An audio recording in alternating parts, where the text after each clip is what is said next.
আমাদের বাঙালি বাহিনী, স্বেচ্ছাসেবক বাহিনী। আগরতলার মালিক কে? আগরতলার মালিক কে? আমাদের বুবাগ্রা পুরার মাঝে এটা বাংলাদেশি বইরা গেছে সুদির উঠে ফেলে লাগিয়া কে আমরা বাঙালি ভাইকে ব্র ভাইকে আমরা বাঙালি হিনমাকা বরং দেহানি মালিক যিনি 184 রাজবংশ খাইয়ে যে বড় যুদ্ধ খাইয়া ও হ্যাঁ ইংরেজ আমাদের রাজা এই এদিকে সিধাই মনপুর হয়ে খোয়াই হয়ে হবিগঞ্জ হয়ে সিলেট হয়ে শ্রীমঙ্গল হয়ে এই গ্রীষ্মে গরমের সময় শিলংয়ের রাজবাড়িতে যেতেন। এই সবটাই ছিল ত্রিপুরা।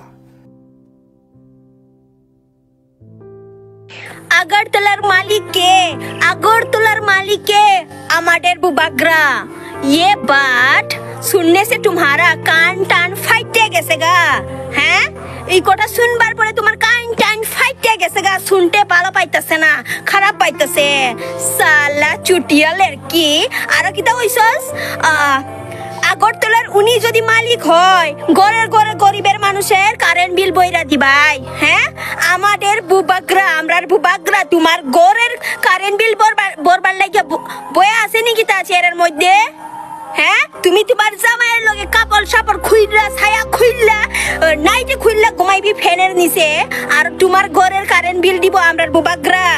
আর আমরার বুবাগ্রার গলার আওয়াজ শুনবার পরে তোমার কান টান ফাইটে গেছে গা। যা মেডিকেলে যা, কোন মেডিকেলে যাইবি যা, জিবি হসপিটালে যা। বাপ সালা বাংলাদেশ থেকে আয়া এত বড় ফোটাঙ্গি এখানে যা, বাংলাদেশে আবার যা, বাংলাদেশে গিয়া ঠান্ডা কইরা প্রসাদ খাই আই যা। সালা বাংলাদেশ থেকে আয়া এখানে আবার ফোটাঙ্গি দেখাই, কান ছান ফাইটে যায়, নিচেটা ফাটবো তোমার। সালা আবার দেখি ভিডিও আমাদের বুবাগ্রার নামে। আমাদের রাজা এই এদিকে সিধাই মনপুর হয়ে খোয়াই হয়ে হবিগঞ্জ হয়ে সিলেট হয়ে শ্রীমঙ্গল হয়ে এই গ্রীষ্মে গরমের সময় শিলংয়ের রাজবাড়িতে যেতেন। এই সবটাই ছিল ত্রিপুরা। যে রাজতন্ত্রের ইতিহাসটা যারা জানেন না সেটা হচ্ছে অন্য কথা। রাজতন্ত্রে আমরা লক্ষ্য করেছি যে যখন স্বাধীন ত্রিপুরা ছিল, মানে ত্রিপুরা একটা কান্ট্রি ছিল, 1949-এর 15ই অক্টোবর ত্রিপুরা ভারতবর্ষে মার্জার হয়েছে।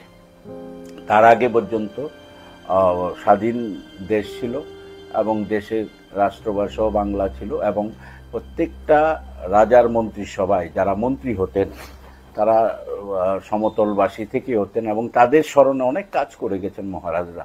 যেমন আগরতলা শহরে উমাকান্ত স্কুল, এটা রাজার মন্ত্রী ছিলেন উমাকান্ত দাস। যেমন বিজয় কুমার স্কুল, এটা রাজার মন্ত্রী ছিলেন বিজয় কুমার সেন। এবং মানে মহারাজরা এত বেশি কাজ করে গেছেন। সুতরাং ত্রিপুরায় এই যে প্রাচীন সংস্কৃতি ঐক্য, এটা কেউ ভাঙতে পারবে না। এটা আমাদের হাজার বছরের ইতিহাস। কারণ আমার স্বাভাবিক কারণেই এই যে আমরা যদি একবারও ত্রিপুরার ইতিহাসটা ভাবি, যে এই যে শচীন দেববর্মন, শচীন কর্তার বাড়ি কুমিল্লা কেন? সুতরাং সেই চাকলা রোশনাবাদ ত্রিপুরা একটা বৃহৎ ত্রিপুরা ছিল। এই মানে এখান থেকে গিয়ে শচীন কর্তা কুমিল্লা বাড়ি করেননি, কুমিল্লাতেই ওনার বাড়ি, কারণ কুমিল্লাই ত্রিপুরা ছিল, ব্রাহ্মণবাড়িয়া ত্রিপুরা ছিল, নোয়াখালীর একটা অংশ ছিল। যখন জাতীয় সড়ক হয়নি, আমাদের রাজা এই এদিকে সিধাই মনপুর হয়ে খোয়াই হয়ে হবিগঞ্জ হয়ে সিলেট হয়ে শ্রীমঙ্গল হয়ে এই গ্রীষ্মে গরমের সময় শিলংয়ের রাজবাড়িতে যেতেন। এই সবটাই ছিল ত্রিপুরা।